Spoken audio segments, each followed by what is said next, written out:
Почитувани медиуми, почитувани македонци, овде сме на регионалниот пат Струмица Радовиш уште еднашка да кажеме громогласно не за дипломатскиот нокаут кој што го доживеавме како држава. Се наоѓаме пред асимилација и бугаризација на Македонија. Тргнуваме во еден лавиринт од кој што ќе нема излез и се подготвува влез кој што ќе биде бесконечно преговарање, кој што ќе има само еден цел асимилација. Овде сме заедно со струмичани, заедно со луѓето од Василева, од Босилово, од Ново село, од Конче, од Радовиш, од Гевгелија, од Валандово. Практично целиот југоисток е овде за да кажеме уште еднашка громогласно не.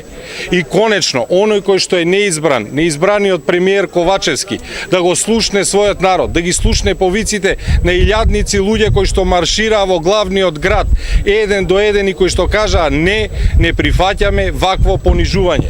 Време е да се слушне македонскиот народ и да престанат со игрите и она што го слушаме дека предлогот ќе дошол во собрание. Еве од овде сите заедно со други колеги пратеници ви уверуваме дека ВМРО ДПМН нема да го даде потребното мнозинство. Практично преговараат за еден мртов предлог затоа што го немаат потребното мнозинство за отварање на уставот. На овој начин се прави само поделба, дополнителна поделба и дополнително формализирано понижување на македонскиот народ. Ние ова не го заслужуваме. Веднаш бараме да престане ваквиот понижувачки однос кон македонскиот народ. Македонци сме од памтивек и тоа и ќе останеме за секојаш. Нема предавање, нема враќање назад. Таче, слушни го твојот народ и престани со понижувањето. Ви благодарам. До крај.